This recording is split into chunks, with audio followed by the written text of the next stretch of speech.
उधर तरप्योली से कुछ दूर सलीबी फौज एक मैदान में इकट्ठी होने लगी।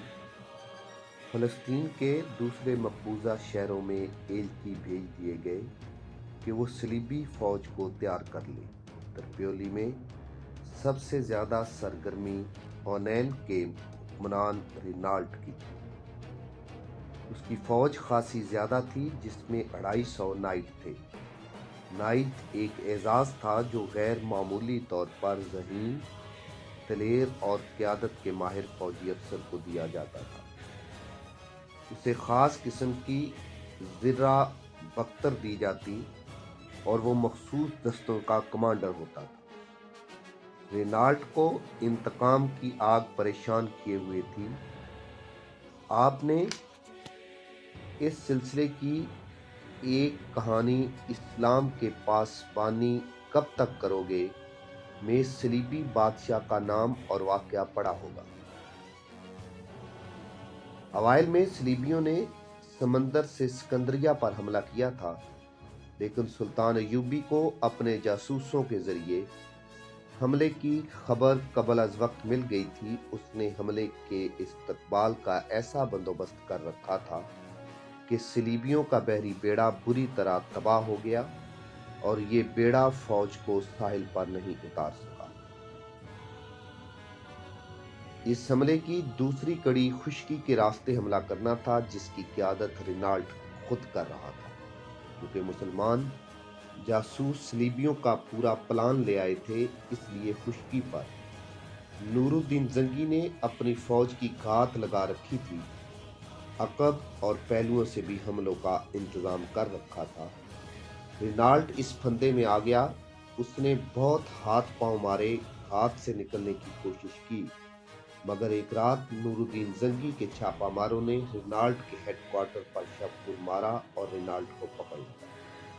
सलीबियों का न सिर्फ हमला नाकाम रहा, बल्कि इन्हें कमर तोड़ शिकस्त हुई। जानी और माली नुकसान के अलावा सबसे बड़ा नुकसान तो ये था कि उनका रिनाल्ट जैसा जंगजू बादशाह कैदी हो गया। नूरुद्दीन जंगी के लिए ये बड़ा कीमती कैदी था। उसकी रहाई के लिए वो सलीबियों से बड़ी कड़ी शराइत मनवाना चाहता था, मगर जिंदगी ने वफा न की। 2 माह बाद जंगी फौत हो गया।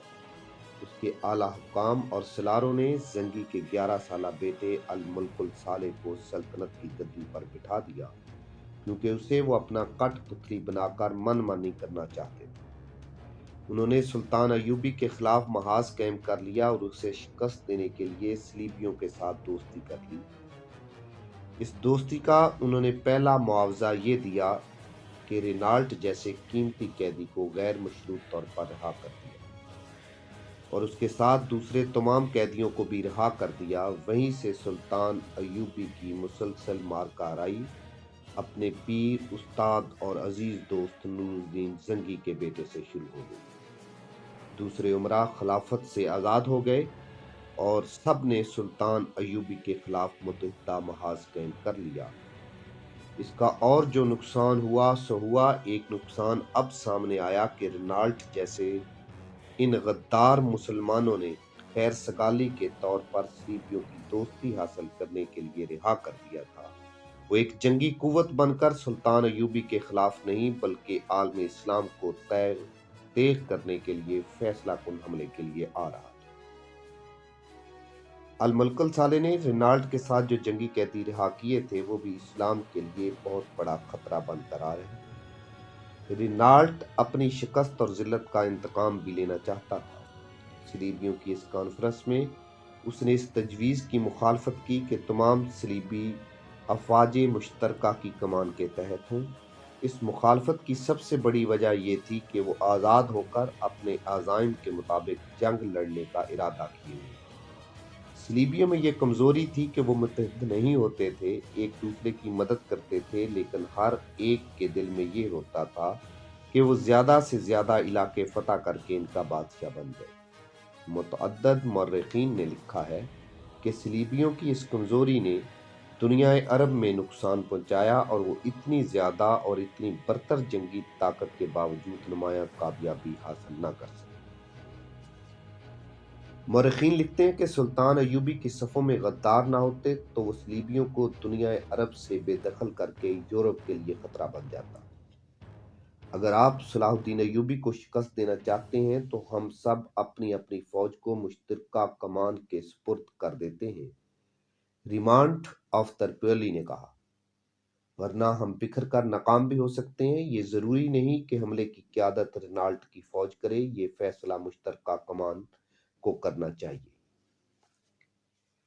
मैं आपसे अलग नहीं हूं, रेनाल्ट ने कहा, लेकिन मैं किसी मुश्तरका कमान का पाबंद नहीं रहूंगा। मुझे अपनी शिकस्त का इंतकाम लेना है। नूरुद्दीन जंगी तो मर चुका है। मैं सलाहुद्दीन अय्यूबी को इस तरह कैद में आप सब के सामने लाऊंगा जिस तरह जंगी मुझे कैद करके दमिश्क ले गया था। वरना तारीख हमेशा मुझ पर लानत भेजती रहेगी। मैं आप सब से पूछता हूं कि जिस वक्त जंगी ने मुझ पर शब खून मारकर मेरे दस्तों को बखेर दिया और उनसे हथियार डलवा दिए थे, उस वक्त आप में से किसने जंगी पर जवाबी हमला किया था? कौन मेरी मदद को पहुंचा था? कोई नहीं। अब मुझे पाबंद ना करें। मैंने इसी रोज के लिए फौज को तैयार किया था। मेरे इंतकाम का दिन आ गया है। मेरी फौज आपकी किसी भी फौज की राह में हायल नहीं होगी। जिसे भी मेरी मदद की जरूरत होगी उसे खतरा मोल लेकर भी मदद दूंगा, लेकिन मैं आप सब से दरखास्त करता हूं कि मुझे पाबंद ना करें।